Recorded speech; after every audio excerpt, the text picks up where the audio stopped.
Сура 2. Корова. Аль-Бакара. Во имя Аллаха, Всемилостивого, Милосердного. Алеф, Лям, Мим.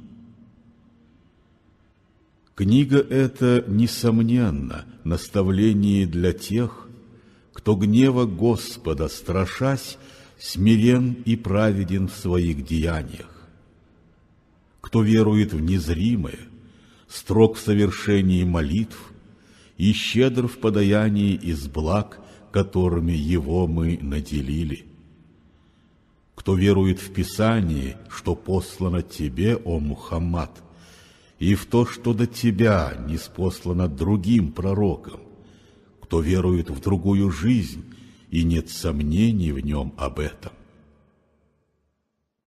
Они на истинном пути от своего владыки, и лишь они восторжествуют. Но для неверных все равно, увещевал ты или их нет, в Аллаха не уверуют они.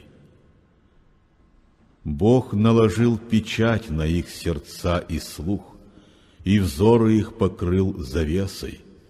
Суровой будет их расплата. Но есть среди людей такие, кто говорит: мы веруем в Аллаха и последний день, но в глубине души не веруют они.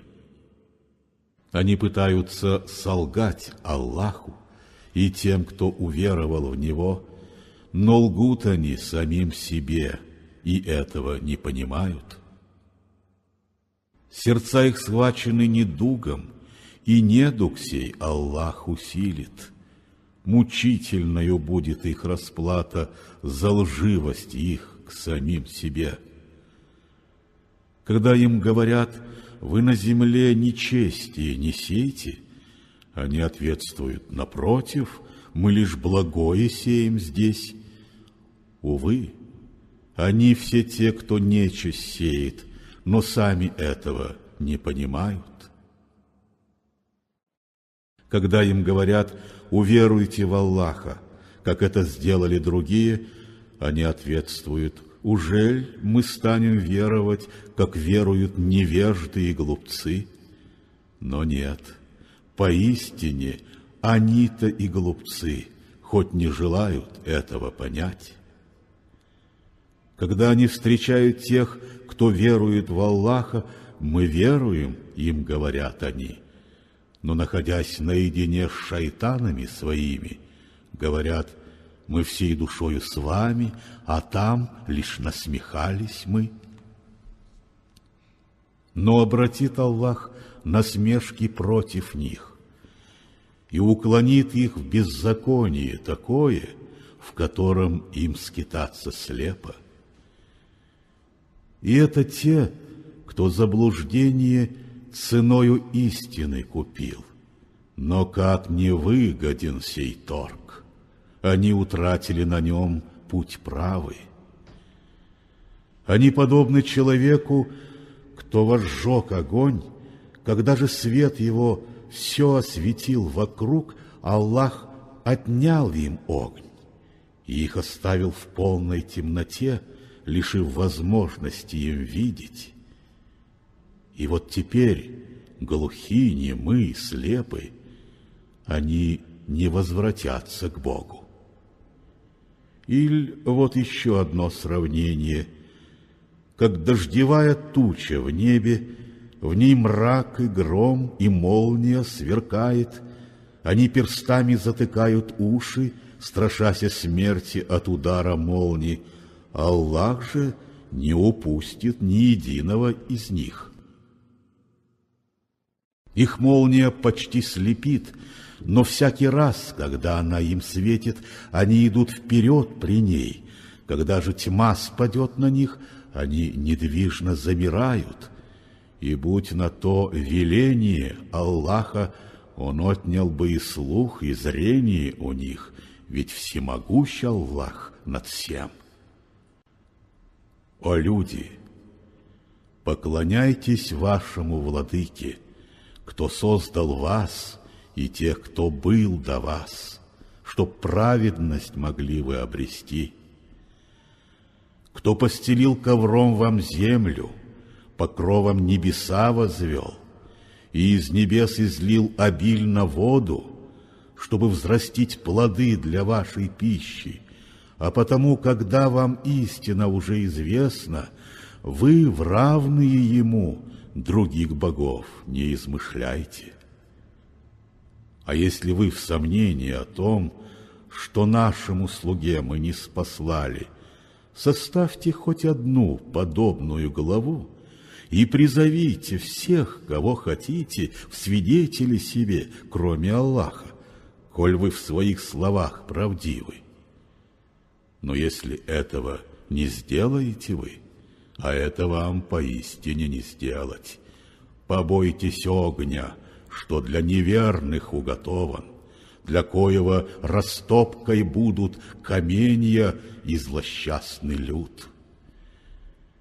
И возвести благую весть всем, кто уверовал в Аллаха и добрые дела творит. Их ждут сады реками омовенны. И всякий раз, когда им будут подавать плоды оттуда, они воскликнут: «Это то, чем нас кормили прежде», хоть это сходство будет только с виду. Для них там чистые супруги, и пребывать им там навечно. Бог не смущается дать в притчу, будь то ничтожнейший комар или благороднейший из его творений. Но те, кто верует, те знают, сие есть истина от их владыки. А те, кто отвергает веру, говорят: что хочет выразить Аллах сей притчей? Он ею многих вводит в заблуждение, а многих направляет праведным путем, сводя с пути лишь нечестивых. Кто нарушает договор, что был скреплен с Аллахом, разъединяет то, чему велел он быть единым, и сеет беды на земле, они все те, кто обманулся. Как вам не веровать в Аллаха?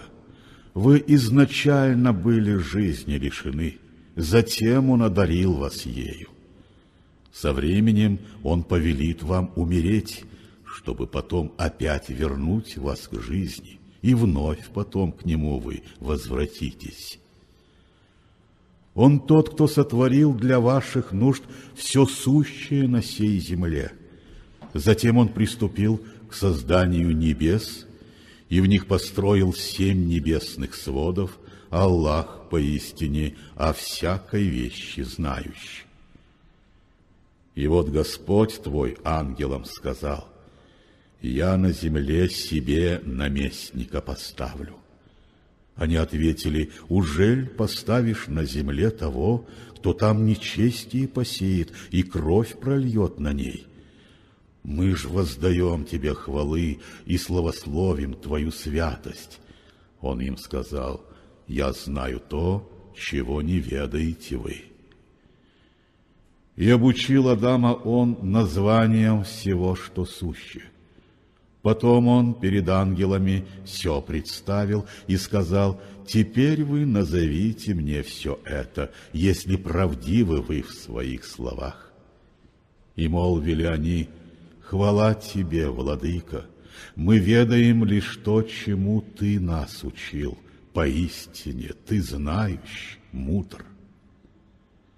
Сказал Он: «О Адам, ты сообщи им все названия вещей». И вот когда Он сообщил им это, Господь сказал: «Ужель я вам не говорил, что мне известно сокровенное земли и неба? Я знаю то, что схоронили вы в сердцах, и все, о чем открыто говорите». И вот мы ангелам сказали: «Адаму низко поклонитесь». И те поклон ему отдали, кроме надменного Иблиса, кто, возгордившись, отказался и стал одним из нечестивых. Тогда сказали мы: «О Адам, с супругою своей живи в саду Эдема, и где б вы там ни находились, вкушайте изобильные плоды себе в усладу, но к дереву сему не приближайтесь, иначе в зло и беззаконие впадете». Но сатана увлек их в грех и вывел из блаженства, в котором находились они там. И мы сказали: «Не свергнитесь и вы, и ваши дети, и будьте во вражде друг к другу. Отныне на земле вам пребывать, что даст вам средства к проживанию до времени, назначенного мной». Потом от Господа Адам узнал и принял слова, несущие Господне откровение, и свою милость обратил к нему Господь, ведь обращающий он и милосерден. Сказали мы: «Не свергнитесь отсюда вместе, и если от меня придет к вам руководство, над теми, кто последует ему, не будет страха, и их печаль не отягчит. Но тем, кто истину отвергнет, сочтя за ложь знамения наши, быть обитателями ада и там навечно оставаться». Сыны Израиля, вы вспомните ту милость, которой вас я одарил, и соблюдайте вашу сторону завета. Тогда и я буду блюсти мою, страшитесь лишь меня. И веруйте во все, что я послал сейчас, чтоб истинность того Писания, что с вами, утвердить. Не будьте первыми, отвергшими его, и за ничтожнейшую плату знамениями моими не торгуйте, и лишь передо мной испытывайте страх.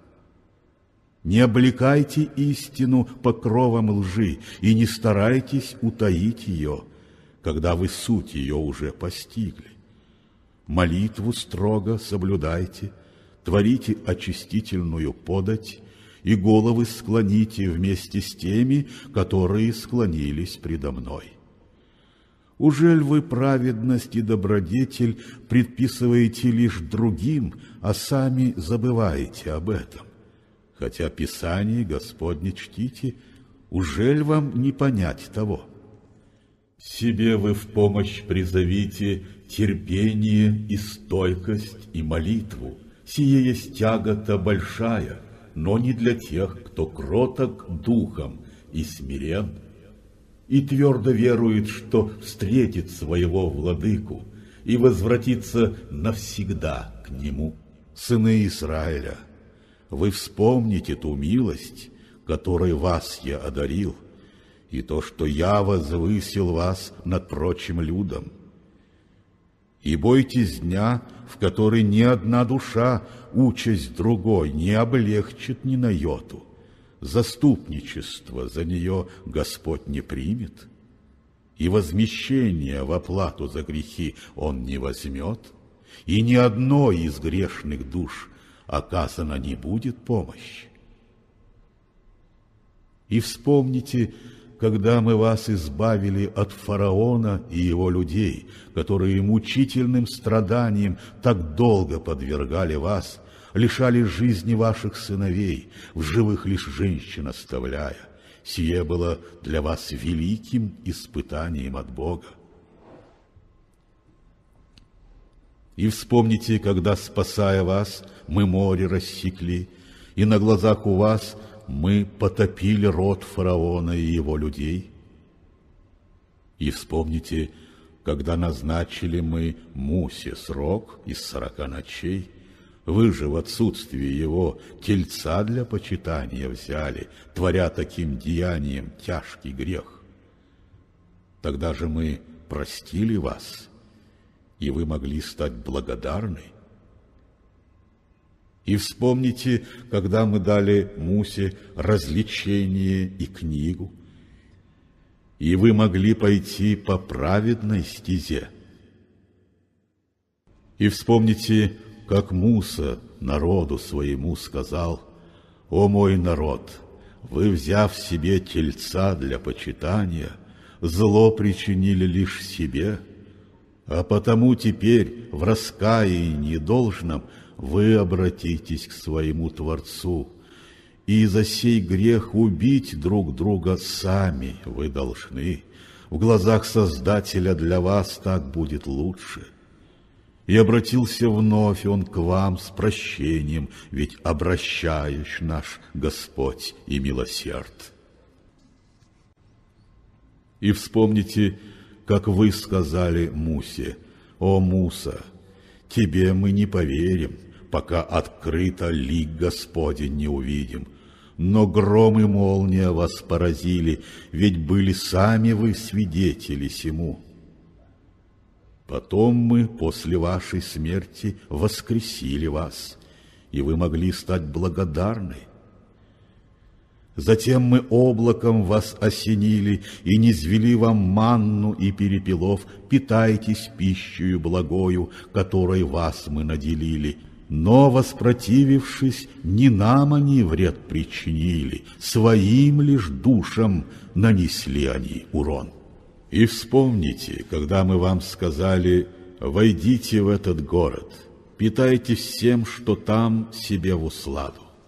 Но во вратах его смиренно поклонитесь и скажите: прощения прошу у Бога. И мы простим вам ваши прегрешения и увеличим долю тем, кто делает добро. Но заменили нечестивые другим указанное нами слово, и низвели на них мы казнь с неба за то, что были вероломны. И вспомните, как Муса просил питья для своего народа, и мы сказали: ты о скалу ударь своею палкой. И выбились из сей скалы 12 чистых родников, и каждое колено знало место, где им пить. Ешьте и пейте из даров Господних, и на земле нечестие не сейте. И вспомните, когда сказали вы: о, Муса, мы более не можем выносить одну и ту же пищу. Ты Бога своего о нас взмоли, чтобы Он низвел нам овощи, что на земле произрастают, и огурцы, и лук, и чечевицу, и чеснок. Он им сказал: ужель вы лучшее хотите худшим заменить? Сойдите в город вы тогда, и там найдете все, что захотите. И их постигли нищета и унижение. И навлекли они гнев Божий на себя, и это все за то, что ложью нарекли знамения Господни, Его пророков убивая без справедливого суда. И это все за то, что воспротивились и все дозволенные грани перешли. Поистине, те, кто уверовал в Коран, и те, кто следует иудаизму, и Назареи, и Сабеи, кто верует в Аллаха и последний день, и на земле творит добро, найдут у Господа награду. На них не ляжет страх, печаль не отягчит. И вспомните, когда скрепили с вами мы завет, и подняли над вами гору, и сказали: вы твердо следуете тому, чем мы вас одарили, и помните все то, что в них открыто вам, тогда вы станете благочестивы. Вы ж после этого отворотились, и если б не было на вас ни милости, ни благости Аллаха, вы бы оказались среди тех, кто потерпел урон тяжелый. Ведь вам известны те, которые нарушили субботу. Мы им сказали: обратитесь в обезьян, презренных и отвергнутых людьми.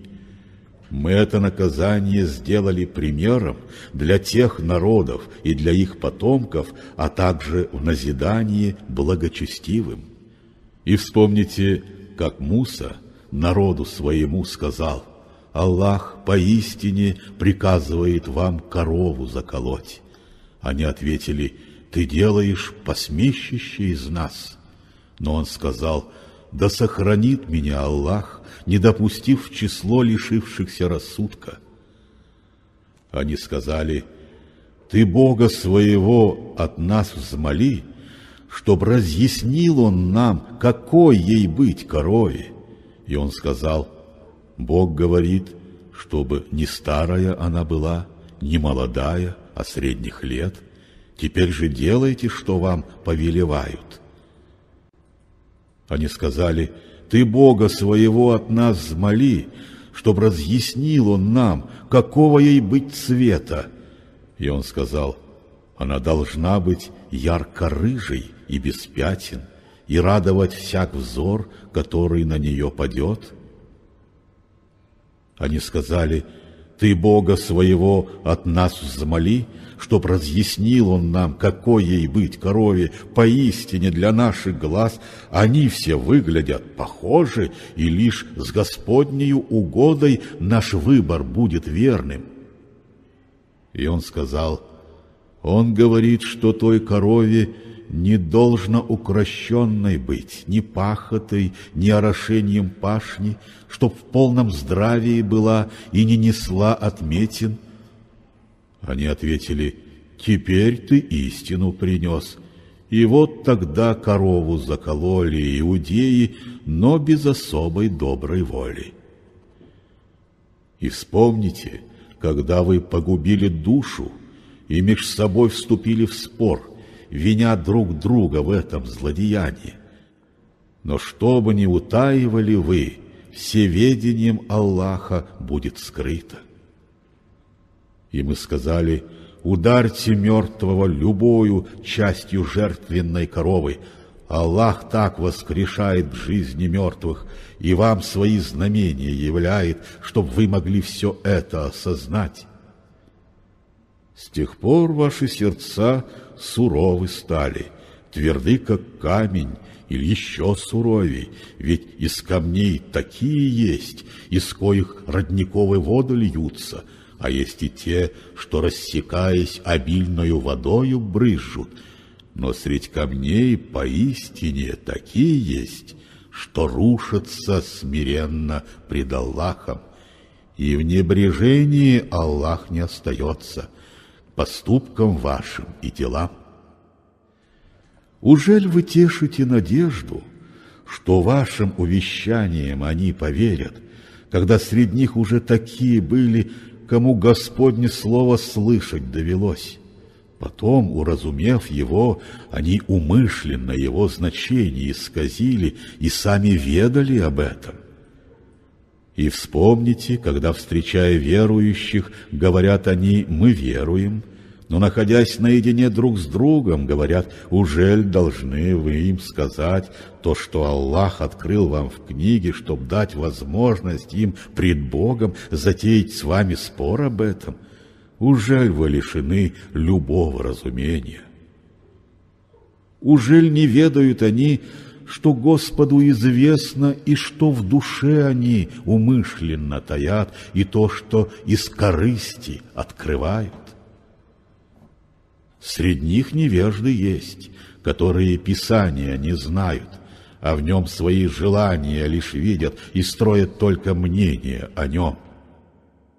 Но горе тем, кто пишет книгу своими скверными руками, Господень смысл искажая, а после говорят: «От Господа сие», и за ничтожнейшую плату ведет сей книгой торг, и горе им за то, что пишут их презреннейшие руки, за выгоду, что за нее извлечь они хотят. И говорят они: огонь нас не коснется, быть может, лишь на считанные дни. Спроси: вы взяли с Господа обет, а Он своих обетов никогда не нарушает. Или на Аллаха вы возводите такое, о чем не ведаете сами? Поистине, кто выгоду нашел во зле и полностью облегся в грех, они все обитатели огня, и в нем останутся навечно. Но тем, кто верует и на земле творит благое, стать обитателями сада и там навечно пребывать. И вспомните, когда сынам Израиля поставили в завет мы не поклоняться никому, кроме Аллаха, благодеять к родителям и близким по крови, к сиротам и к таким, которые в нужде, по-доброму с людьми вести беседу, выстаивать молитву по часам и править очистительную подать. Тогда ж отворотились вы, кроме немногих, и вспять пошли от нашего завета. И вспомните, когда мы вам поставили в завет, чтоб вы не проливали крови ваших братьев, не изгоняли из своих жилищ друг друга, и вы скрепили сей завет, и сами этому свидетелями были. И вслед за этим вы же сами друг друга стали убивать, других же изгонять из собственных жилищ, враждой и притеснением потворствуя друг другу. И если же они, как пленные, к вам возвращались, за них давали выкуп вы, хотя нельзя вам было изгонять их по завету. Ужель вы верите в одни слова сей книги и отвергаете другие? Но как воздастся тем из вас, которые так скверно поступают?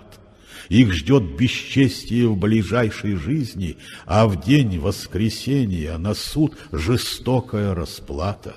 Ведь в небрежении Аллах не остается к поступкам вашим и делам. Они все те, кто покупает краткие земные страсти ценой блаженной вечности второго бытия. Им наказания не облегчат и помощи им не окажут. Мы дали Мусе книгу Откровений, и вслед за ним посланников мы слали. Мы дали Исе, сыну Мариам, знамения ясные и Дух Святой для укрепления его. Но всякий раз не вы ли, когда являлся к вам посланник, неся вам то, что ваши души не желали, преисполнялись гордыни, одних лжецами объявляя, насильственно мертвя других? И говорят они: печать легла на наше сердце, храня в нем то, что послано лишь нам. Но нет, за их нечестие легло на них проклятие Аллаха, как мало веруют они. Когда же от Аллаха к ним Писание пришло, чтоб истинность того, что с ними, утвердить, хоть прежде они к Аллаху и взывали о победе против тех, кто не уверовал в Него, так вот теперь, когда пришло к ним то, о чем предсказано им было, и о котором они знали, в него упорно не хотят они поверить, и не спадет проклятие Аллаха на неверных. Ничтожна плата за продажу своих душ из злобной зависти в обмен на то, чтобы не уверовать в послание Господне, которое по милости своей Он посылает тем из своих слуг, кого сочтет своей угодой. И гнев за гневом на себя они влекут, и унизительною будет кара для неверных.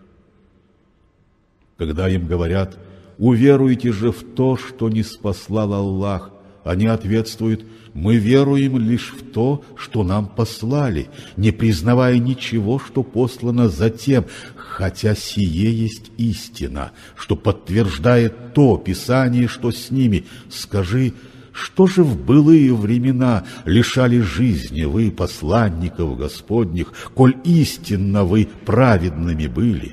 К вам Муса с ясными знамениями пришел. Вы все же сделали себе тельца для почитания, упорствуя в неверии своем. И вспомните, когда скрепили с вами мы завет и подняли над вами гору Ат-Тур и сказали: держитесь твердо вверенному вам и следуйте послушно этому закону. Они ответили: мы слышим, но мы не повинуемся ему. От своего неверия излили они в сердце порочную привязанность тельцу. Ты им скажи: ведь полны скверны все повеления вашей веры, коль эта вера в вас еще жива. Скажи: коль вам одним и никому другому назначена последняя обитель у Аллаха, то пожелайте для себя скорейшей смерти, если в своих словах правдивы вы. Но никогда они не пожелают смерти из страха пред расплатой за грехи, что уготовили им собственные руки. Аллах поистине прекрасно различает нечестивых. И ты поистине увидишь, что их жадность к жизни сильнее, чем у всех людей, и даже больше, чем у тех, кто прочит соучастников Аллаху. И всяк из них желает, чтобы в жизнь в 1000 годов ему была дана, но даже дар столь долгой жизни его от кары не избавит. Аллах ведь видит, что творят они. Скажи, о Мухаммад, для всякого, кто Джабраилу стал врагом, а он ведь сердцу твоему Писание низвел соизволением Аллаха для подтверждения ниспосланного прежде, как руководство и благую весть для всех уверовавших в Бога, для всякого, кто стал врагом Аллаху, его посланником и ангелом его, врагом и Джибраилу, и Микалу, Аллах поистине врагом предстанет для всех, кто верой пренебрег. Мы ясные знамения тебе послали, и лишь порочные не верят им. И всякий раз, когда они скрепляют договор или на себя завет берут, среди них всегда есть те, кто тотчас же его бросает. Увы, ведь большинство из них не верует в Аллаха. Когда же к ним пришел посланник от Аллаха, чтоб истинность того Писания, что с ними, утвердить, часть тех, кому было даровано оно, отбросили за спину Божью книгу, как бы не ведая о ней. Прельстили их и повели их за собой шайтаны, измыслившие ложь о царстве Сулеймана, но нечестивым не был Сулейман. А нечестивыми шайтаны были, которые людей учили колдовству и тем вещам, что в Вавилоне были ниспосланы 2 ангелам, Харуту и Маруту, и оба никого не обучали, не сказав: «Мы искушение для вас, а потому остерегайтесь стать неверным».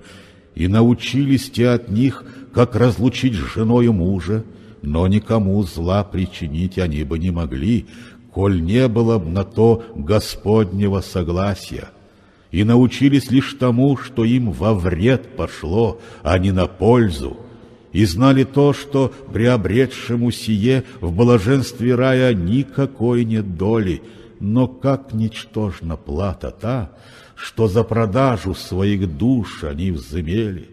О, если бы они только знали!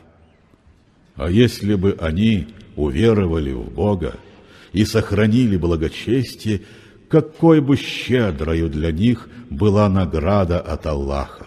О, если б они только знали! О вы, кто верует, посланнику не говорите «райна, упаси нас от всего», а говорите «инзурна, воззри на нас». Будьте послушными ему, ведь тяжкой будет кара для неверных.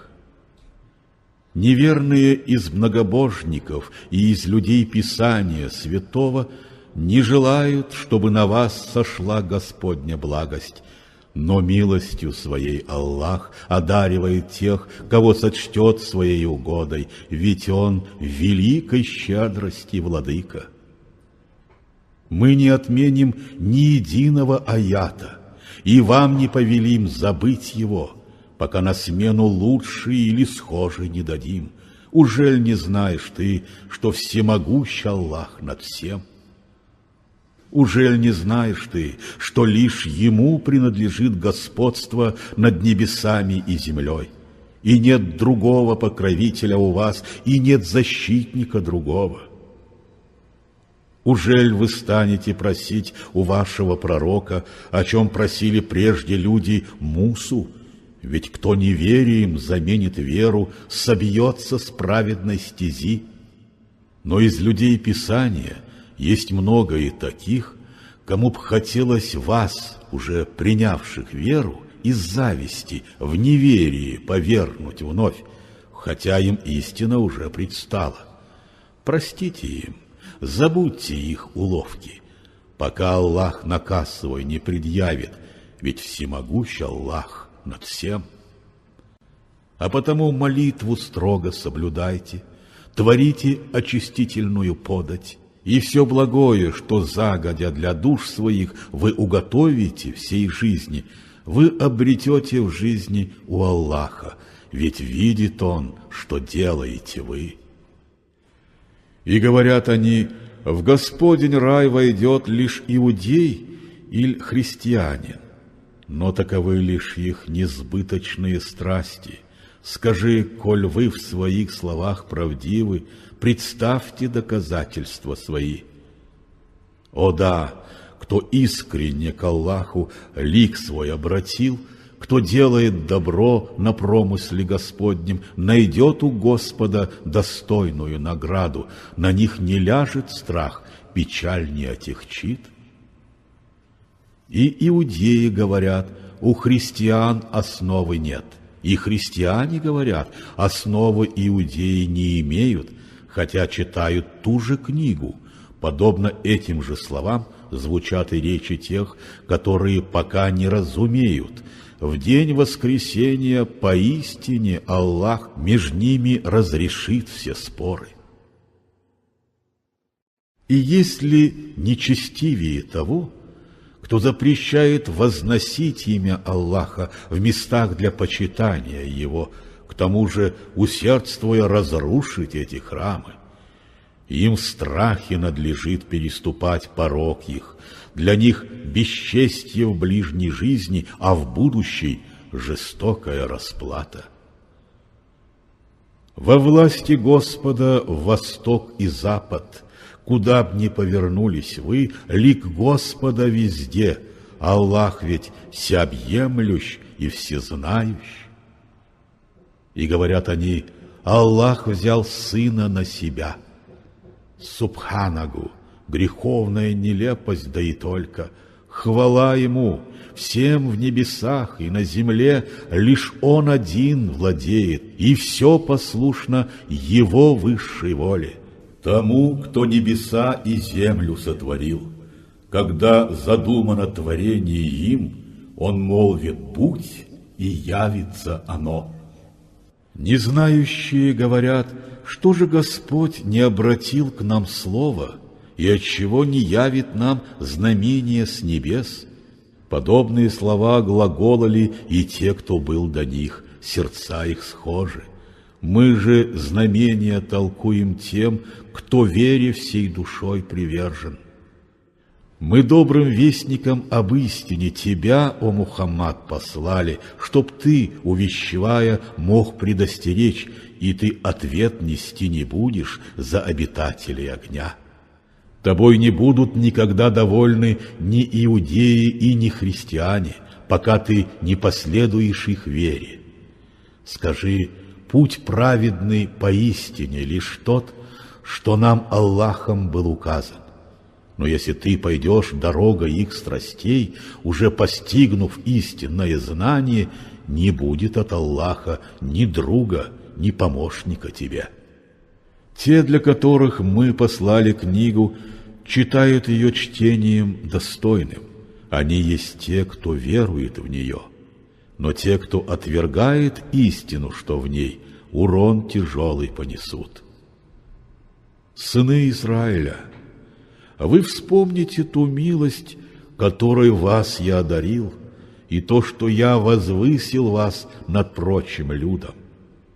И бойтесь дня, в который ни одна душа участь другой не облегчит ни на йоту, заступничество за нее Господь не примет, и возмещение в оплату за грехи Он не возьмет, и ни одной из грешных душ оказана не будет помощь.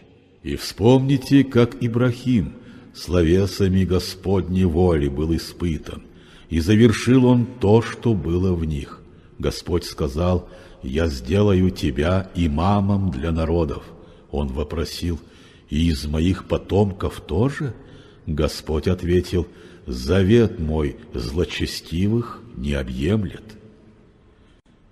И вспомните, назначили мы этот дом для собирания людей в едино, и безопасным местом для людей возьмите место Ибрахима для себя молельней. Поставили в завет мы Ибрахиму и его сыну Исмаилу очистить этот дом от скверны для совершающих обход, для предающихся благочестивым думам, для преклонившихся в молитве пред Аллахом, простертых ниц пред именем Его. И вспомните, как Ибрахим сказал: «Господь мой, сделай безопасным этот город, и надели его людей плодами, лишь тех из них, которые в Аллаха и последний день уверовали всей душой». Господь сказал: «А тем, кто не уверовал, я насладиться дам лишь на недолгий срок, потом я их повергну в огненную муку, и скверным будет это назначение». И вспомните, как Ибрахим и Исмаил воздвигли дому этому основу, и к Господу в молитве обратились: «О наш Господь, прими сие от нас, ведь Ты поистине все слышишь и все знаешь. Господь наш, сделай нас покорными Тебе и подчини потомков наших своей воле, и укажи обряды и места для поклонений, к нам милостиво лик свой обрати, ведь обращаешь Ты и милосерд. О наш Господь, яви Ты им посланника из них самих, кто им прочтет Твои аяты, Писанию и мудрости обучит, очистит души их от скверны, поистине всесилен Ты и мудрости исполнен».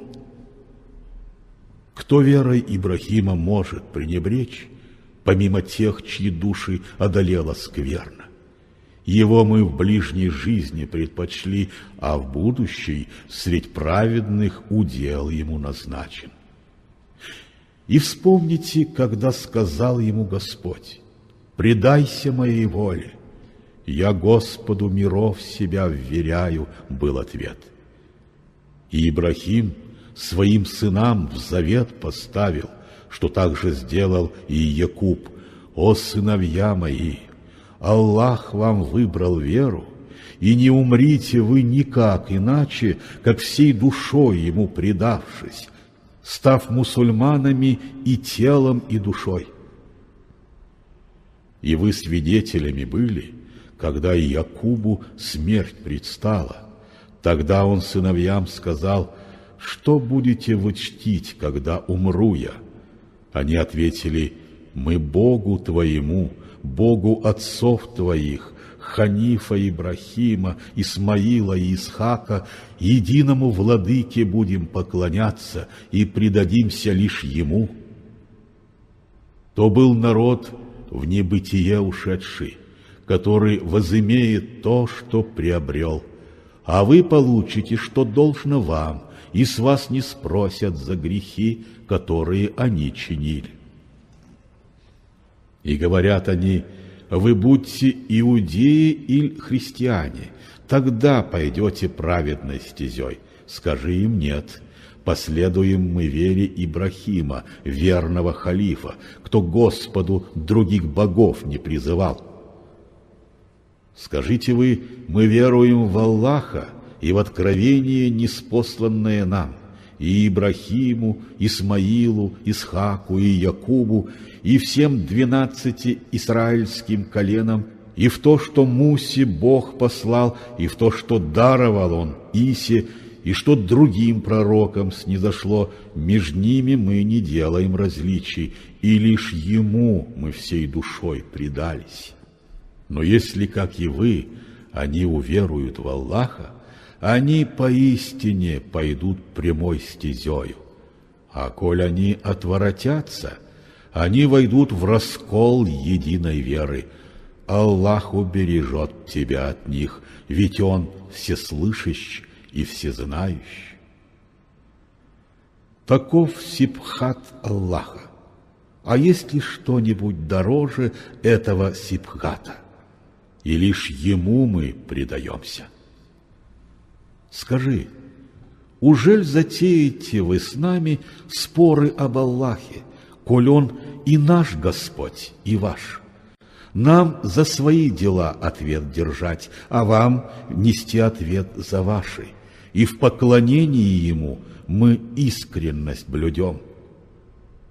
Или вы скажете, что Ибрахим и Исмаил, Исхак, Якуб или сынов Израиля колена держались веры Моисея или Христа? Скажи, кто знает больше, вы или Аллах? И есть ли нечестивее таких, кто у себя сокрыл свидетельство Господне?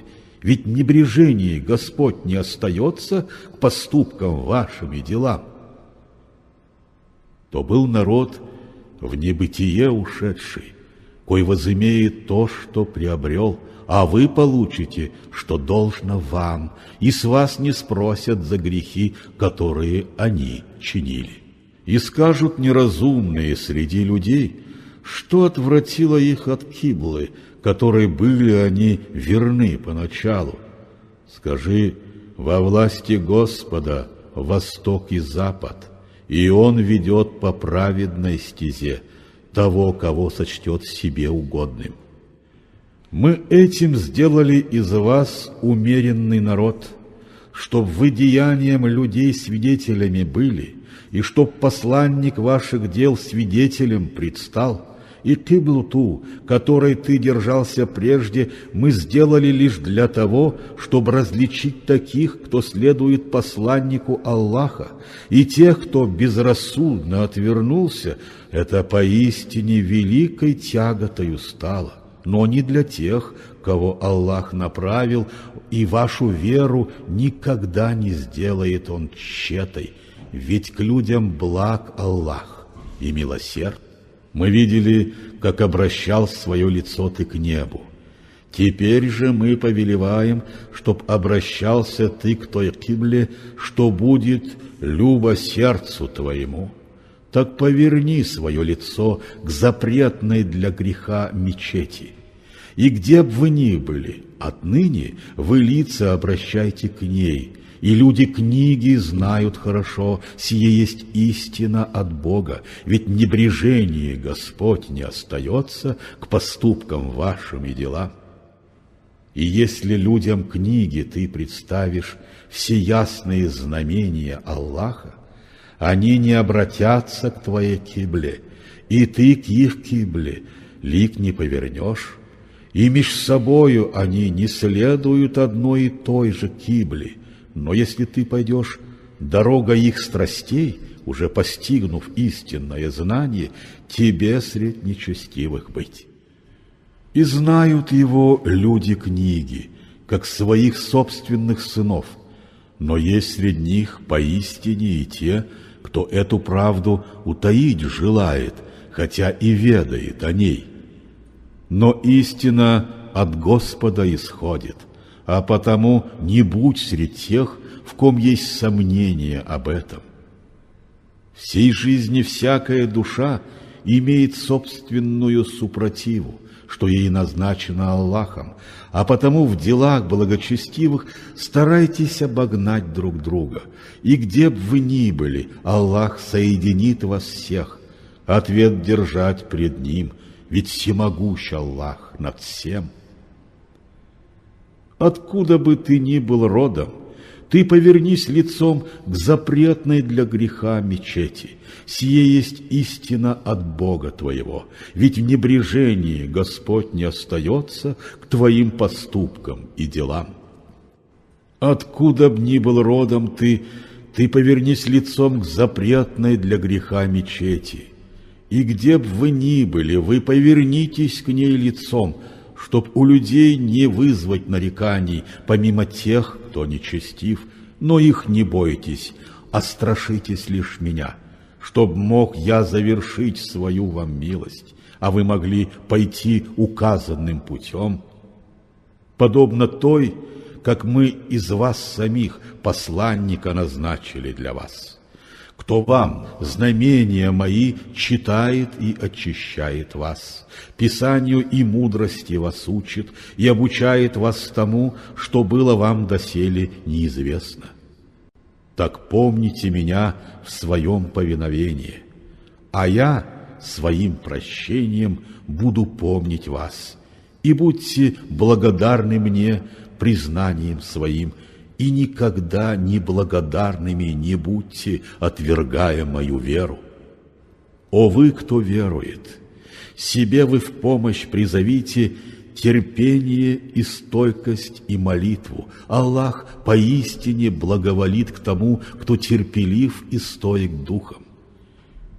И об убитых на пути Господнем не говорите, что они мертвы. Нет, они живы, но этого постичь вам не дано. Поистине мы испытаем вас и долей страха, и голодом, убытками в добре, потерей жизни тех, кто дорог, потерями плодов труда. Ты сообщи благую весть всем тем, кто стойко терпит беды. Всем, кто в минуты горя говорит: «Поистине мы все во власти Бога, и лишь к Нему мы возвратимся». Они все те, на коих снизойдет благословение и милость Бога, и их направит Он по праведной стезе. Поистине Сафа и Маруа – одни из Божьих знаков, а потому греха в том нет, коль те, кто совершает к дому хадж или совершает умру, вокруг холмов сих сделают обход. И если кто к свершению добра испытывает тягу, поистине Господь признателен и знающий. Те, кто утаивает посланные нами знамения ясные и руководство к правоте, когда мы людям все уж изъяснили в книге, на них падет проклятие от Господа и тех, кому дано проклятие изрекать. Помимо тех, кому раскаяние пришло, и за содеянное зло он возместил добром и возгласил открыто истину Господню: «К тому я обращусь, ведь обращаюсь я и милосерд». На тех же, кто в неверии живет и умирает, будучи неверным, лежит проклятие Господа и ангелов Его, и праведного люда всего мира. Над ними оно будет вечно, им наказание не облегчит, и им не ждать отсрочки Божьей кары. Ваш Бог един, и нет другого божества помимо Бога, всемилостив и милосерден Он. Поистине, в создании небес и тверди, и в смене мрака ночи светом дня, и в кораблях, пересекающих моря по нуждам человека, в дожде, что льет Аллах с небес, и им живит поникшую от смерти землю, во всякой живности, что Он рассеял по земле, в движении и смене ветров, что облака меж небом и землей, как слуг своих перегоняют, поистине здесь кроются знамения для тех, кто разумеет. Но среди людей такие есть, которые берут себе для почитания других с Аллахом наравне и любят их, как должно им любить Аллаха. И все ж безмерно выше этой любовь у праведных к Аллаху. И если бы неверные прозрели, они поистине увидели бы кару и осознали бы, что лишь Аллах поистине могущ над всем, что суще, и в наказании суров. Тогда все те, кто за собой вел других, от тех, кто следовал за ними, отделятся, и им предстанет наказание Господне, и оборвутся между ними связи. И скажут те, кто следовал за ними: «О, если б нам возможен был возврат, мы бы отошли от них тогда, как отошли они от нас теперь». таким Аллах представит их деяния, что стали им не в радость, а в погибель, и из огня им выхода уж нет. О люди! Вы из того, что на земле, берите в пищу лишь благое и разрешенное Аллахом. Не следуйте стопами сатаны, ведь он ваш враг заклятый. Он зло и мерзость вам повелевает, и чтобы вы против Аллаха возводили то, о чем не ведаете сами. Когда им говорят: вы следуете тому, что вам открыл Аллах, они ответствуют: о нет, пойдем мы по наследию отцов. Неужто и тогда, когда отцы их были лишены и разумения, и руководства от Аллаха? Те, кто не верует, подобны пастуху, который голосит призывно к стаду, что не способно различать слова, а слышит только зов и крики. Глухи, немы и слепы, они любого разумения лишены. О вы, кто верует, берите в пищу ту благую снеть, которой вас мы наделили. Будьте Аллаху благодарны, коль вы поистине Ему предались. Он запретил вам в пищу только мертвечину, кровь и свинину, и всякую живую тварь, что с именем других, а не Аллаха, была заколота для пищи. Но кто принужден будет к этой пище без нечестивости и своевольного непослушания, на том греха не будет. Аллах ведь всепрощающий, милосердный. А кто утаивает от людей из книги за мизерную цену приходящих благ то, что Аллах им не спаслал, лишь огонь будут пожирать. В день воскресения Господь их не очистит и слова к ним не обратит, суровой будет их расплата. Они ведь те, которые купили заблуждение ценою праведной стези, о наказании ценой Господнего прощения. О, как же они дерзки и терпимы к этому огню! Такой их участь будет от того, что книгу истины Аллах им не спаслал, они ж о ней разноголосят. Но те, которые о книге затевают спор, поистине находятся в расколе, что от единой веры так далек.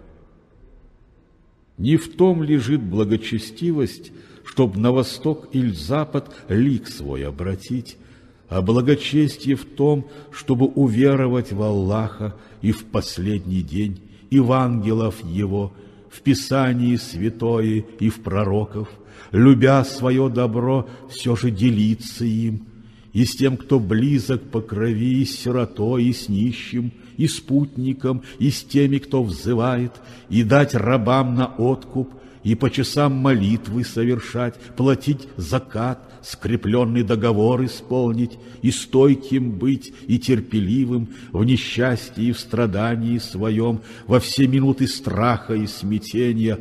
Таков лик праведных, предавшихся Аллаху. О вы, кто верует, предписано вам право за смерть убитых близких отплатить, за жизнь свободного свободный, и раб за жизнь раба, и за жену жена. Но тот, кому собратом будет прощено, благодеянием разумным должен возместить. Сие для вас Господне облегчение и милость. Того ж, кто после этого дозволенный предел приступит, мучительная кара ждет. В законе этом кроется сохранность вашей жизни. О вы, кто обладает разумением, чтоб благочестие могли вы обрести. И вам предписано, когда пред кем-нибудь из вас предстанет смерть, а вы владеете добром, составить завещание родителям и близким по соответствию разумной доли, и это надлежит блюсти всем тем, кто гнева Божьего страшится. Но если кто, прослушав завещание сие, потом его изменит, он грех возьмет на свою душу. Аллах все слышит, знает обо всем. Кто ж опасается от завещателя пристрастия или греха и их со всею справедливостью поправит, тот остается неповинным. Аллах ведь всепрощающий, милосерд.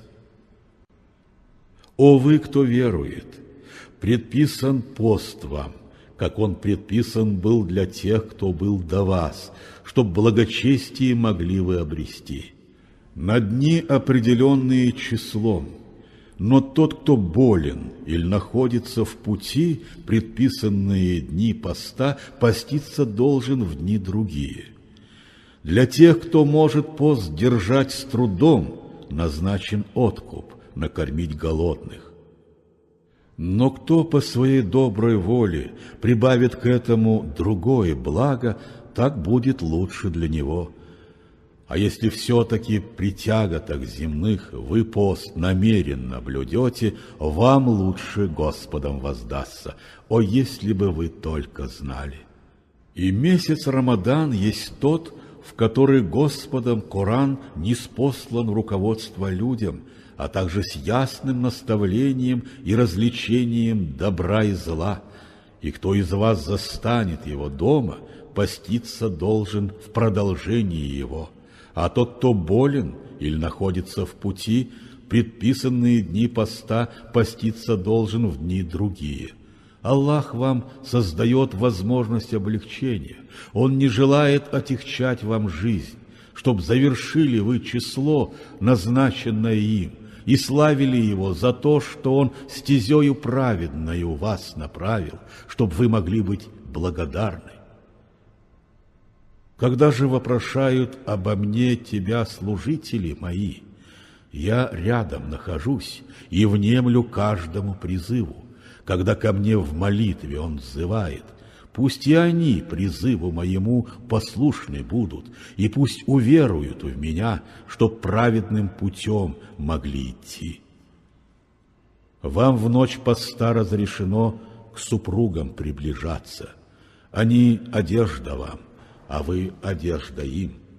И ведает Аллах, что меж собой вы были не всегда благочестивы, но обратился к вам он и простил, а потому вы с ними сообщаетесь, вкушая то, что вам Аллах назначил, и есть и пить, да то ли можно вам, пока седая нить зари не отойдет от черной нити ночи. От сей минуты до захода солнца должны вы пост держать и к ним не прикасаться. Когда вы пребываете в мечетях, творя обряды благочестия, вот таковы пределы, установленные Богом. Не приближайтесь к ним под страхом приступить.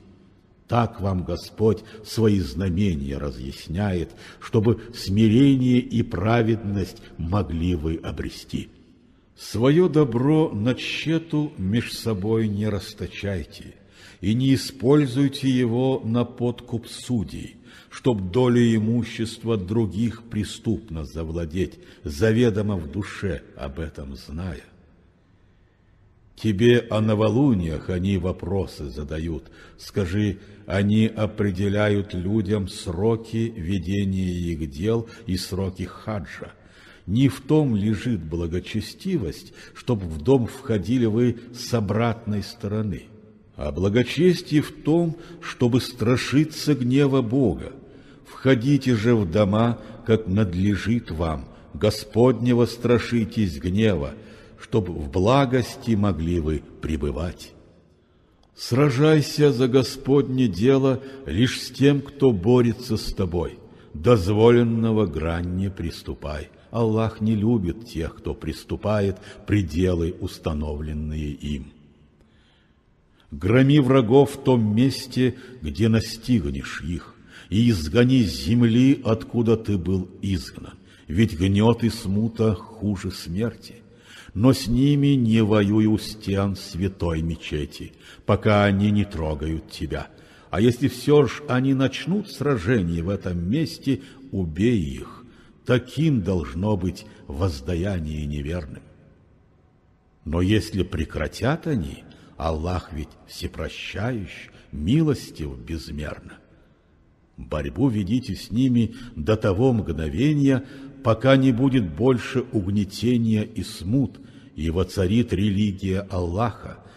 Когда же враг ваш прекратит борьбу, оружие сложите и гоните тех, кто продолжает сеять смуту. Запретный месяц за запретный, а также все места святые обряды под право отплатить. И кто запреты против вас приступит, вы приступайте их против него, как приступил он против вас. Страшитесь гнева Господа и знайте, Аллах лишь с теми, кто способен удержать себя в пределах, что Он вам назначил.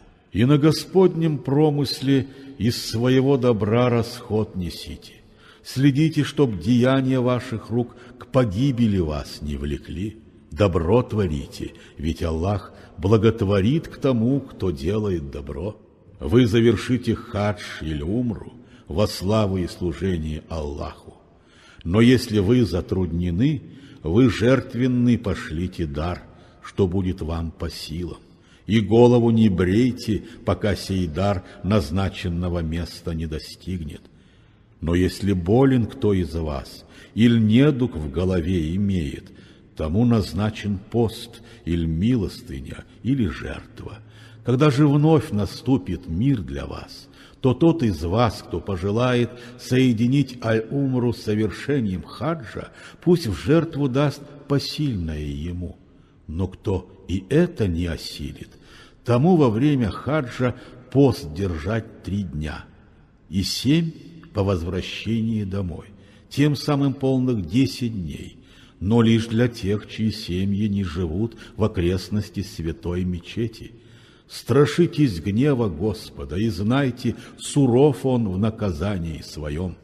Хадж совершайте в месяцы, известные для вас. Тот, кто себе в обязанность вменил хадж совершить во время них, от женщин должен воздержаться, от нарушения благочестивых норм и от раздоров на все указанное время. И все хорошее, что вы по доброй воле совершите, известно Господу. Берите в путь с собой припасы, а благочестие лучшее из них. И гнева моего страшитесь, о вы, в ком разумение живет. На вас не ляжет грех, коль вы во время хаджа и спросите щедрот у вашего владыки, когда толпою вы сойдете с Арафата. Воздайте Господу хвалу на заповедном месте и славьте Его имя за то, что вас, в неведении блуждавших до того, Он праведной стезей направил. Потом от места этого, откуда сходят быстрою толпою люди, сойдите вместе с ними и возмолите о прощении Аллаха. Аллах ведь всепрощающий, милостив безмерно. И, завершив благочестивые обряды, славьте Аллаха так же, как вы прежде славили отцов, но с еще большим рвением и силой. Среди людей такие есть, кто говорит: «Владыка наш, даруй нам свою щедрость в этом мире», но ни единой доли благодати им в жизни будущей не обрести.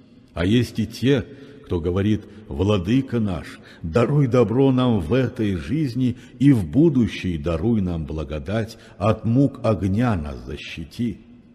Таким назначен тот удел, что загодя они себе уготовали. Аллах в своем расчете скор. Воздайте Господу хвалу во дни, определенные числом. Кто ж поспешит в 2 дня отбыть, на том греха не будет. И кто задержится подольше, себе на душу тоже не положит грех, коль в этом благочестие он видит. А потому страшитесь разгневить Аллаха и знайте, вам предстоит собраться у Него. Среди людей такие есть, чья речь о жизни в этом мире тебя восторгом ослепляет. Зовет Аллаха он свидетелей тому, чем переполнены его душа и сердце, и все ж он самый несговорчивый из недругов твоих. Едва тебя покинув, спешит он по земле нечестие рассеять, и погубить и пахоту, и всходы. Аллах нечестия не любит. Когда же говорят ему «побойся Бога», его ведет гордыня к большему греху, его уделом станет ад, прескверное пристанище усопших. Но есть среди людей такие, кто отдает всего себя угоде Бога, благоволит Господь к служителям своим. О вы, кто верует, в ислам смиренно всей душой войдите, не следуйте стопами сатаны, ведь он вам явный враг. Но если повернете вспять, когда вам ясные знамения уже предстали, то знайте, всемогущ Аллах и мудр. Неужто они будут ждать, пока к ним не сойдет Аллах под сенью облаков и ангелы Его, и тем вопрос решится? Но лишь к Аллаху одному о решении всех дел восходит. Сынов Израиля спроси, как много им знамений ясных мы милостью Своей послали. А кто изменит милости Аллаха, когда она к нему уже пришла? Аллах суровым будет в своей каре. Жизнь в этом мире для неверных полна прелестных искушений, и предают они насмешкам верных, но встанут верные над ними в день воскресения на суд, и тех, кого Аллах своим желанием сочтет, одарит Он безмерной благодатью. Ведь некогда одной общиной жили люди, и посылал Аллах пророков к ним с благою вестью и с предупреждением о дне Господнего суда. Он с ними книгу истины послал, чтобы рассудили люди меж собой все то, в чем разошлись их страсти. Когда же им знамения ясные предстали, то в разногласии остались только те, кто был исполнен зависти и злобы. Аллах же милостью Своей направил праведных к той истине заветной, что вызывало прежде разногласия среди них, ведь праведным путем Аллах ведет того, кого сочтет своим желанием. Или думаете вы, что в рай войдете, не испытав того, чему подверглись те, кто был до вас? Они прошли страдания и беды, и так был потрясен их дух, что и пророк, и те, которые уверовали с ним, взмолили, когда ж Господня помощь снизойдет, поистине всегда близка Господня помощь. И задают они тебе вопрос, какой расход им надлежит на милостыню издержать. Ответь, что вы даете, добрым быть должно. Оно идет родителям и близким, и сиротам, тем, кто в нужде, и тем, кто держит путь. И чтобы доброе не совершили вы, Господь всегда тому свидетель. Вам воевать предписано на промысле Господнем, и это крайне ненавистно вам. Быть может, то, что ненавистно вам, со временем вам обратится благом. И, может быть, вам любо то, что злом со временем вам станет, вам никогда не знать того, о чем поистине известно лишь Аллаху. Они тебя о месяце запретном вопрошают, касательно возможности ведения войны. Скажи, вести войну в сей месяц – грех великий, но еще больше грех в глазах Аллаха – ставить преграды на его пути, отречься от него и доступ не давать к запретной для греха мечети и изгонять живущих там людей. Поистине страшнее убиения гнет и смута. Они не перестанут с вами воевать, пока от вашей веры вас не отвратят, коль будут в состоянии это сделать. Но если кто из вас от веры отречется и примет смерть неверным Богу, деяния их станут тщетой, и в ближней жизни, и в далекой они все станут обитателями ада, и в нем останутся навечно. Те ж, кто уверовал, и те, кто испытал изгнание, боролся и родил на промысле Аллаха, тех есть надежда на Господню милость. Аллах ведь всепрощающий, милосерд. Они тебя о винах и азартных играх вопрошают. Скажи, в них грех большой, но есть для вас и польза, хоть больше в них греха, чем пользы. И задают они вопрос, как много надлежит им издержать на милость. Скажи, все, что выходит за пределы ваших нужд, так вам Аллах свои знамения толкует, чтоб поразмыслить вы могли. О жизни ближней и далекой, и о сиротах задают тебе вопрос. Скажи, для них благое совершать есть лучшее, что можно сделать. И если примете вы их в свои заботы, они вам станут братья. Аллах ведь различит творящего добро от совершающего злое. И если бы Аллах желал того, Он возложил бы тяготы на вас земные. Он истинно всесилен, мудр. Вы многобожниц в жены не берите, доколе не уверуют они. Рабыня, что уверовала в Бога, вам лучше многобожницы жены, хотя вторая вас прельщает больше. За многобожцев дочерей своих не выдавайте, доколе не уверуют они. Ведь раб, уверовавший в Бога, в мужьях ей лучше многобожца, хотя второй прельщает больше вас. Вас, многобожцы, в ад зовут, Господь же к саду рая и к прощению, свои знамения людям разъясняя, чтоб помнили Его и воздавали славу. Они тебя о регулах у женщин вопрошают. Скажи, сие есть течь и недуг, а потому вам надлежит держаться в стороне на это время и к ним не прикасаться, пока они не будут чисты. Когда ж они пройдут, обмыв, вы продолжайте с нею здравую супружескую связь, как вам Аллах назначил. Аллах ведь любит тех, кто обращается к Нему, и тех, кто в чистоте себя содержит. Для вас, супруги ваши, нива, и вы на свою ниву приходите, когда желание у вас есть, но перед этим вы для душ своих какую-либо благость уготовьте. Страшитесь гнева Господа и знайте, что все вы встретите Его. Ты ж, Мухаммад, обрадуй праведных сей вестью. Аллаха имя не берите для ваших клятв о благочестии своем, о страхе пред Господним гневом, о водворении согласия и мира между людьми, коль не сумели проявить вы это. Аллах ведь слышит все и знает обо всем. Господь не спросит с вас за пустословие клятв. Он спросит с вас за то лишь, что схоронилось в вашем сердце, ведь всепрощающий и воздержан Он.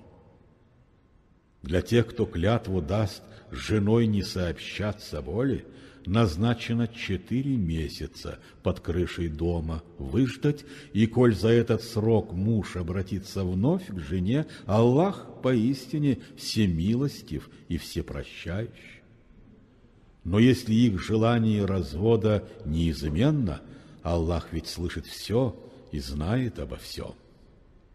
И жены, получившие развод, пусть выждут время 3 регулов, и им запрещено сокрыть, что им Аллах создал в их чреве, коль веруют они в Аллаха и последний день.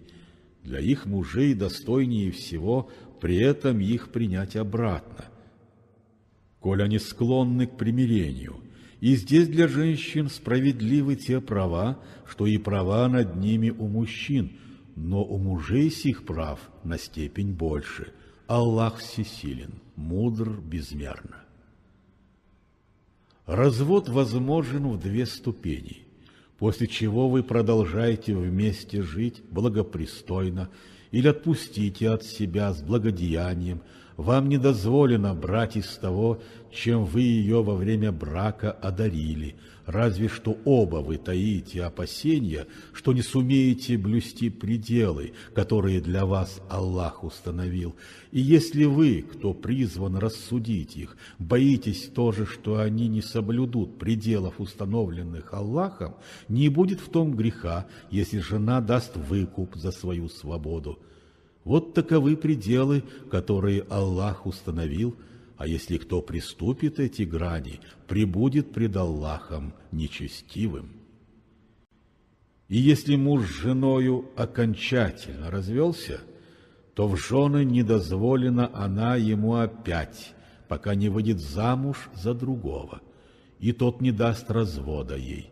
И здесь на них греха не будет, коль они вновь друг к другу возвратятся и чувствуют, что смогут соблюдать пределы, что Аллах установил. Вот таковы его пределы, которые он разъясняет тем, кто обладает разумением.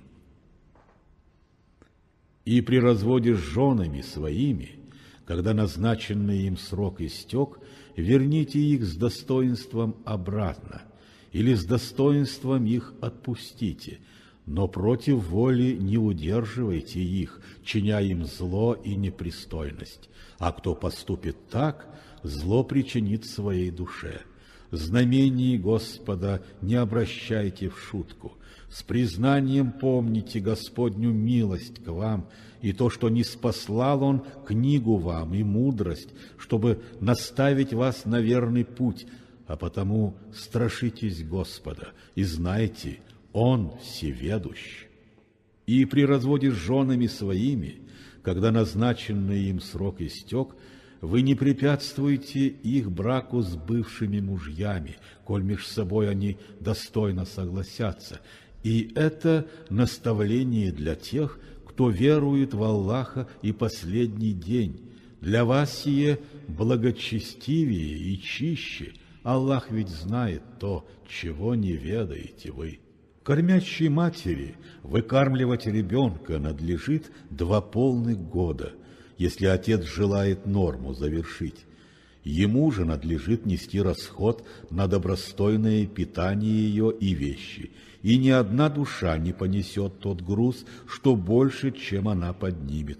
Так пусть же материнская душа за детище свое обид не терпит, а равно и отец ребенка, а равно и наследник их. И если оба пожелают согласия между ними и совета ребенка от груди отнять, на них греха не будет, как равно и на вас не ляжет грех, коль вы ребенка своего поручите вскормить другой, благопристойно уплатив по договору. Страшитесь гнева Господа и знайте, Он видит все, что делаете вы. И если кто из вас уйдет из жизни, оставив овдовевших жен, им надлежит срок выжидать по вас 4 месяца и 10 дней. Когда же истечет назначенный им срок, на вас греха не будет от той разумности, с какой они сочтут собой распорядиться. Аллаху истинно известно все, что делаете вы. На вас греха не будет в том, коль к этим женщинам намеком тайным вы обратитесь с предложением о браке, или сокроете в своей душе намерение это, ведь ведает Господь о том, что вы о них в заветной памяти храните. Но тайных обещаний не давайте им, и речь пристойную ведите. На узы брака с ними не решайтесь, пока не истечет назначенный им срок. И знайте, ведает Господь все, что сокрыто в ваших душах. Остерегайтесь гнева Бога, и знайте, всепрощающий и воздержан Он. На вас греха не будет в том, коль вы развод даете женам, которым вы еще не прикасались, или не скрепили договора о предбрачном даре. Вы одарите их согласно своему достатку, богатый сообразно своему, а бедный своему. дав им дары в благопристойной мере, как подобает всем благотворящим. Но если вы развод даете женам, к которым вы еще не прикасались, а ваш предбрачный дар уже исчислен, им половина этой доли надлежит, коль они сами в вашу пользу не простят, или не простит в их пользу тот, в руках которого завязан узел брака. Но уступить жене вторую половину доли благочестивее всего для мужа. Великодушие и благость между собой забвению не предавайте. Аллах ведь видит все, что делаете вы. Свои молитвы строго соблюдайте. Особо чтите среднюю молитву. Благоговейно стойте пред Аллахом в своем молитвенном призыве. Но если вас преследует опасность, молитесь пешими или не сходя с коня. Когда ж опасность вас минует, вы призовите Господа хвалой, как Он вас научил, и когда то ли вы не знали. И те из вас, которые уйдут из жизни, оставив овдовевших жен, должны им завещать на содержание надел и проживание под крышей дома сроком на год. Но коль они покинут стены дома, на вас греха не будет от той разумности, с какой они сочтут с собой распорядиться, ведь всемогущ Аллах и мудр. Для разведенных жен на содержание надел благопристойный, Господь вменил сие благочестивым. Так вам Аллах свои знамения толкует, чтоб вы могли уразуметь. Неужто ты не видел тех, которые, остерегаясь смерти, покинули свои жилища, а было их немало тысяч? Господь сказал: умрите им, потом же возвратил их к жизни. Ведь полон щедрости Господь к земному люду, но большинство из них Ему неблагодарны. А потому боритесь на пути Господнем, и знайте, что Аллах все слышит и ведущ обо всем. Так кто же тот, кто даст Аллаху щедрый займ, что будет им великим множеством возвышен? Аллах лишь повергает вас в нужду или осыпает изобилием, к Нему лежит и ваше возвращение. Неужто ты не видел родовую знать сынов Израиля, что были после Мусы? Посланнику, кто был среди них, они сказали: дай нам царя, чтобы мы могли сражаться на пути Аллаха. И он сказал: не может ли случиться так, когда назначат вам сражение, не станете сражаться вы? Они ответили: что ж на пути Аллаха нам не воевать, коли из домов мы изгнаны и с нашими детьми разлучены? Когда же назначено сражение им было, отворотились они, за исключением немногих. Аллах поистине прекрасно различает нечестивых. И их пророк сказал им: Аллах послал Талута царствовать над вами. Они ответили: как может он над нами править, когда достойнее мы сами этой власти? К тому же не одарен он ни богатством, ни умом. Но он сказал: избрал Господь его над вами и щедро одарил и мудростью, и удалью мужскою. Поистине Аллах дарует царство тому, кого сочтет себе угодным. Своей милостью объемлет всех Он и ведает над всем и вся. И их пророк сказал им: знамением его предназначения к вам явится ковчег завета, в котором вам от Господа сакина, и что осталось от потомков Мусы и Харуна, и ангелы его вам принесут, и в этом кроется знамение для вас, коль вы поистине уверовали в Бога. Когда Талут с войсками выступил в поход, сказал он: Господь пошлет на испытание вам реку, и кто напьется из нее, среди воинов моих не будет, а несколько глотков с ладони будет прощено. Но все испили из нее, кроме немногих. Когда же все они через реку перешли, и он, и те, которые уверовали с ним, Сказали те: теперь у нас нет мочи Джалута с его войском одолеть, но те, которые уверовали, зная, им предстоит Аллаха лицезреть, сказали: как часто небольшая сила Господней волей побеждала многочисленных врагов. Поистине благоволит Господь к тому, кто терпелив и стоек духом. И вот когда они предстали перед Джалутом и его войсками, они взмолили: «О наш Господь, влей стойкость в нас и укрепи наши стопы, и помоги против неверных». И с изволения Аллаха они неверных в бегство обратили. И умертвил Дауд Джалута, и одарил его Аллах и мудростью, и властью, и научил его всему, что он желал. И если б не удерживал Аллах одних людских племений над другими, бедой бы преисполнилась земля. Но полон щедрости Аллах к мирам своим. Вот таковы знамения Господни, и мы их в истине тебе читаем, ведь ты поистине в одном ряду посланников моих. И всех посланников мы наделили разными дарами, возвысив миссию одних перед другими. Среди них был тот, с кем речь держал Аллах, других он на пророчество возвысил степенями, и Исе, сыну Марьям, мы даровали ясные знамения и Дух Святой для укрепления пророчества его. И будь на то желание Аллаха, пришедшие за ними вслед не воевали б между собой, они же разошлись между собой, и были среди них те, кто уверовал, и те, которые не обратились. И будь на то желание Господне, они б не воевали между собой, но свою волю на земле вершит Всевышний.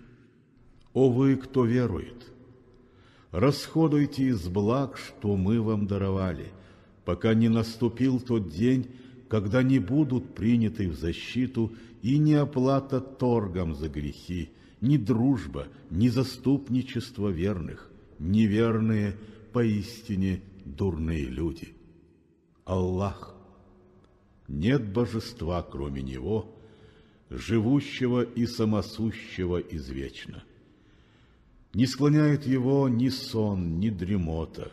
Всем в небесах и на земле владеет Он один. Кто может перед Ним вступиться без изволения Его на то? Он знает все, что предварило их приход, и что последует за их уходом. А им из знания Его назначено постичь лишь малость ту, что Он дозволит.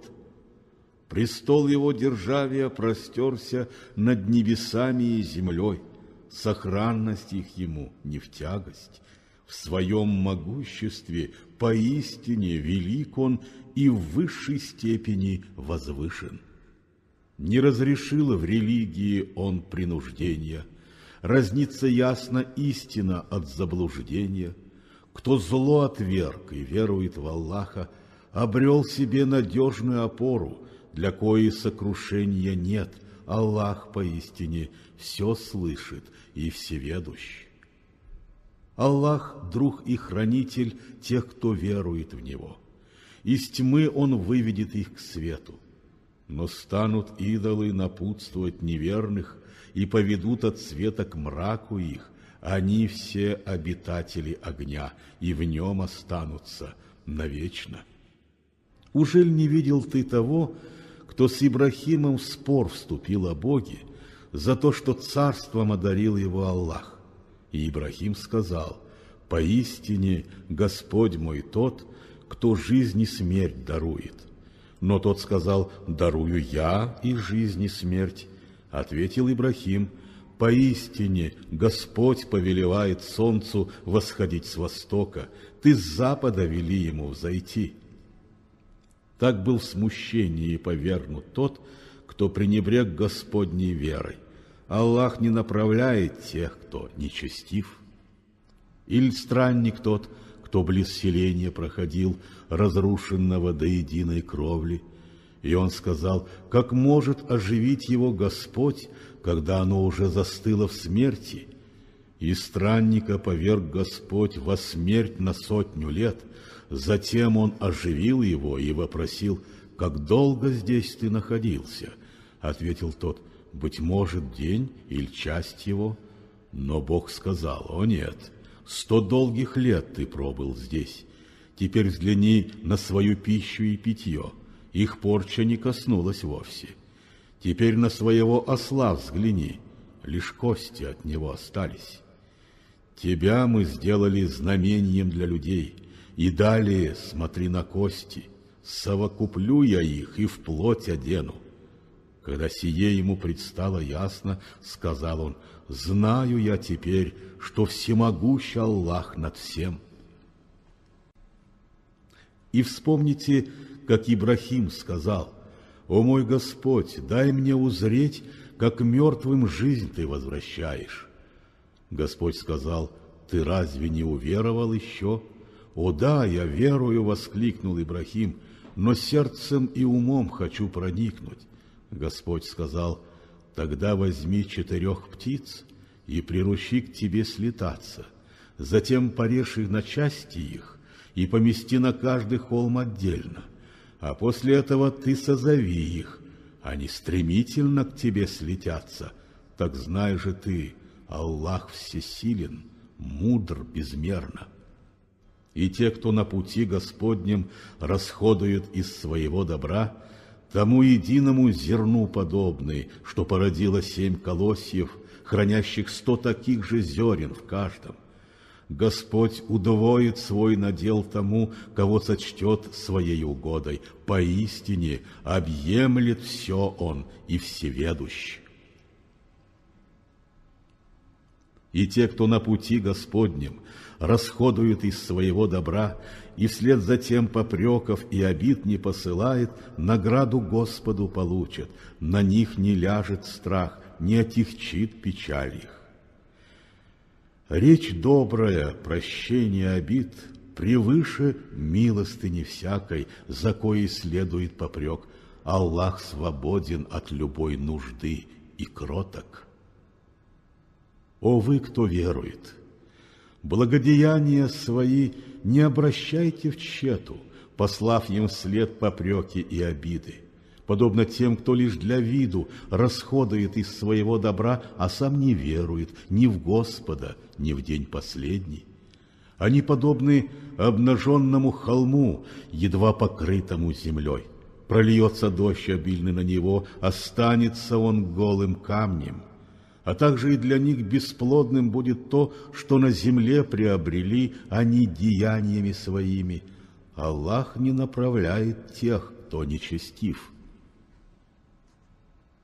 Те, кто расходует из своего добра, желая заслужить благоволение Аллаха и свои души верой укрепить, подобны саду на холме высоком. Прольется на него обильный дождь, и он взрастит свои плоды вдвойне. А коль дождя обильного не будет, его заменит легкая роса. Аллах ведь видит все, что делаете вы. И кто захочет обладать прекрасным садом из финиковых пальм и виноградных лоз, что омывается обильными ручьями, где для его довольства всякие плоды, в то время как постигнет его старость, а дети же слабы, чтоб вихрь огненный обрушился на сад и поглотил в нем все дотла, так вам Господь свои знамения изъясняет, чтоб вы могли уразуметь. О вы, кто верует, благотворите лучшим из добра, что вы приобрели, или из того, что из земли мы милостью своей для вас изводим, и не стремитесь ухватить дурное, чтобы потом благотворить из этой доли, а сами бы этого не взяли, зажмурив разве что глаза. И знайте, что Аллах свободен от любой нужды и преисполнен славы. Вас бедностью пугает сатана и побуждает вас к поступкам непристойным. Аллах же обещает вам свое прощение и милость. Поистине, Своею милостью объемлет всех Он и ведает над всем и вся. Он мудростью дарит того, кого захочет, и тот, кому дарована она, получит всеобъемлющие блага, но осознают это те, кто обладает разумением. И чтоб на подать вы не издержали, какой обет не дали бы вы, Аллах поистине об этом знает, и нет заступников у скверных. И если на виду вы милостыню подаете, сие для вас пристойно. Когда ж вдали от всяких глаз вы бедным по нужде ее даете, сие есть лучшее для вас, что вам часть прегрешений сгладит. Аллах ведь знает то, что делаете вы. Не на тебя возложено вести их праведной стезей. Аллах ведет прямым путем того, кого сочтет себе угодным. И чтобы вы из благ своих не издержали, сполна воздастся вашим душам. Ведь вы даете только потому, что ищете Господнего благодарения. И чтобы вы из своего добра не издержали, сполна вам будет воздано, и вам не нанесут обид несправедливых. Вам подать надлежит давать и тем в нужде, кто на пути Господнем удержаны от промыслов своих, и в поисках себе достатка не могут двигаться по сей земле. Их скромность побудит незнающего думать, что нет нужды у них ни в чем, и ты их различишь по видимому знаку. Своими просьбами они не докучают людям. И чтобы вы из своего добра не издержали, Господь поистине об этом знает. И те, кто днем и ночью милостью дарит, сокрыто или явно, у Господа найдут награду, на них не ляжет страх, не отягчит печаль их. И кто с недаем лихаимством предстанет в судный день никак иначе, как тот, кого поверг в безумство сатана своим прикосновением. И это потому, что говорит он, ведь лихаимство то же, что и торг, но запретил Господь вам лихаимство и разрешил вам торг вести. И тот, кто, получив от Господа завет сей, воздержался, прощение сего греха за прошлое получит. Деяние его на суд перед Аллахом ляжет. Но тем, кто мерзость эту повторит, стать обитателями ада и там навечно пребывать. Аллах сурово воспрещает лихаимство и воздает за всякое благодеяние. Он нечестивых грешников не любит. Поистине те, кто уверовал и доброе творит, молитву соблюдает по часам и правит очистительную подать, найдут у Господа награду, на них не ляжет страх, не отягчит печаль их. О вы, кто верует, побойтесь Бога и откажитесь от того, что вам назначено лихвой, если поистине уверовали вы. Но если вы не сделаете это, услышьте, что грядет война вам от Аллаха и посланника Его. А коль удержитесь от лихаимства, ваш капитал останется при вас. Ущерба и обид другим не причиняйте, тогда и сами вы не пострадаете от них. И если ваш должник испытывает тягость, то ждать вам надлежит, пока дела его не облегчатся. А если вы ему сей долг благодеянием обратите, сие есть лучшее для вас, о, если бы вы только знали. И бойтесь дня, когда вы все вернетесь к Богу, и каждая душа сполна получит то, что уготовила себе вперед, и ни один не понесет обид несправедливых. О вы, кто верует! Коль меж собой вы сделку заключили о долгах на срок определенный, то письменно условие составьте, и пусть писец записывает верно по отношению к обеим сторонам. Ему не должно отказаться делать так, как научил его Господь, а потому пусть пишет, и пусть диктует тот, кто в долг берет. и Господа, владыку своего, при сем страшится, не убавляя из того, что занимает. Но если тот, кто в долг берет, умом или здоровьем слаб, или диктовать сам не способен, пусть опекун его диктует верно, и призовите 2 свидетелей сему из вашего округа, и если не найдется 2 мужчин, тогда 2 женщин и мужчину, на чье свидетельство согласны вы. И коль одна из них собьется в показаниях, другая ей поможет вспомнить. Свидетелям, когда их призовут, не должно от свидетельств отказаться, и не брежите письменно означить долг, ведь мал он или велик, указывая срок уплаты. Сие пред Богом справедливее всего, и для свидетельства пригодней, и ближе к устранению сомнений среди вас. Но если меж собой вы поведете на личный торг, на вас не ляжет грех, коль письменно его вы не сочтете. Свидетелей зовите всякий раз, когда вы меж собою торг ведете, и над свидетелем, и над писцом не должно быть насилий. А ежели не так, то вы приступите пределы Бога. Страшитесь гнева вашего владыки. Поистине, он мудро учит вас, ведь он о всякой вещи знающий. А коль в пути вы и писца не можете найти, вам надлежит давать залог. И кто из вас в залог доверил вещь другому, за тот, кому доверена она, залог сей в целости вернуть обязан. И пусть страшится своего владыку и никаких свидетельств не таит, ведь у того, кто с умыслом утаивает их, разъедено грехами сердце. Аллах ведь знает все, что делаете вы.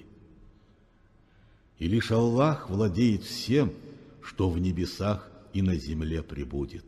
Откроете ли вы или утаите, что у вас в душе, Аллах вас призовет ответ держать пред Ним, и Он один своим желанием решит, кто будет им прощен, а кто наказан, ведь всемогущий Аллах над всем. Посланник верует во все, что Господом его ему открыто, и знают это праведные люди. Они все веруют в Аллаха, в ангелов Его, в Его посланников и в книги, которые несут им свет и руководство, и говорят: мы средь посланников Его не делаем различий, Его мы слышим и Ему послушны. Лишь от Тебя прощение к нам, и лишь к Тебе мы все вернемся. И не возложит Бог на душу груз, что больше, чем она поднимет. А купит доброе Он ей сполна, сполна накажет за дурное. Владыка наш, Ты пощади нас, коли забудемся и упадем во грех.